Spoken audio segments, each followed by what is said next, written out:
Bizim bədənimizdə elə bir vitamin var ki, bu vitaminin çatışmazlığında yaddaşımız zəifləyir, demensiya bənzər simptomlar göstərə bilərik, düşüncə qabiliyyətimiz pozulur.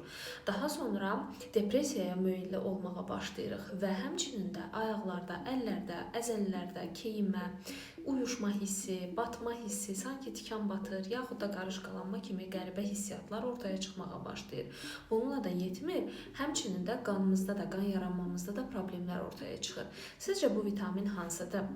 Düz tapdınız. Bu B12 vitaminidir və gəlin bu mövzunu biraz daha dərinləşdirək ki, ümumiyyətlə bədənimizdə bu hissiyatların olması nəyə görə vacibdir və bu durumu necə bərpa eləmək olar, hansı halda bərpa eləməkdə şans var? Bu şəkildə insan bədəninin sinir sistemini görürsünüz. Bu baş beyindir, bu onurğa beyin, bu da periferik sinirlər. Bütün bu sinirlərin üzərində miyelin dediyimiz bir qışa olur. Daha doğrusu periferik sinirlərdə daha çox. Və bu miyelin qışa normalda bu sinirdən o bir sinirə məlumatın ötürülməsində iştirak edir. Və bu sayədə baxın, bugün mən bu əllərimi tərpədirəm, danışa bilirəm və digər funksiyaları görə bilirik həyatımızda. Və bu miyelin qışasının yaranması üçün önəmli vitamin B12 vitaminidir.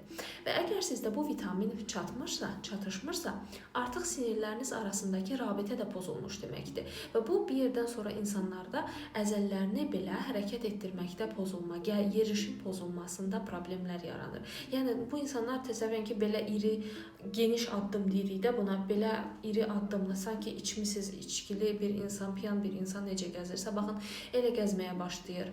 Ayağın yerlə olan münasibəti itir. Yəni ayaq artıq yerə dəydiyini hiss eləmir. Bu çox təhlükəli durumdur, xüsusən də yaşlılarda.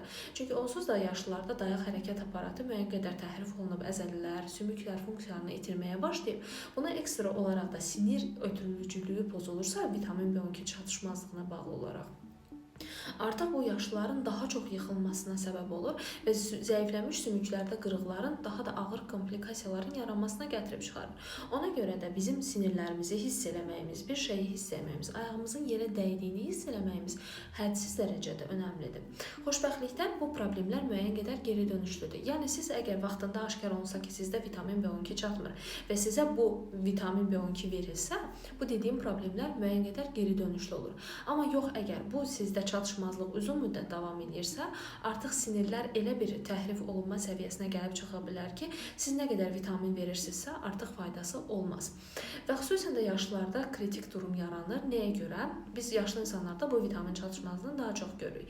Çünki normalda bu vitaminin insan bədəninə sorulması üçün mədənin sağlam olması lazımdır. Çünki mədədə elə bir maddə var ki, bu həmin B12-ni bizim bədənimizə sorulmasına kömək edir. Amma insan yaşlandıqca hər şeyində qocalma baş verdiyi kimi, mədədə də qocalma baş verir və bu həmin maddənin miqdarı azalır. Buna görə yaşlılarda daha çox rast gəlirik çatışmazlığa.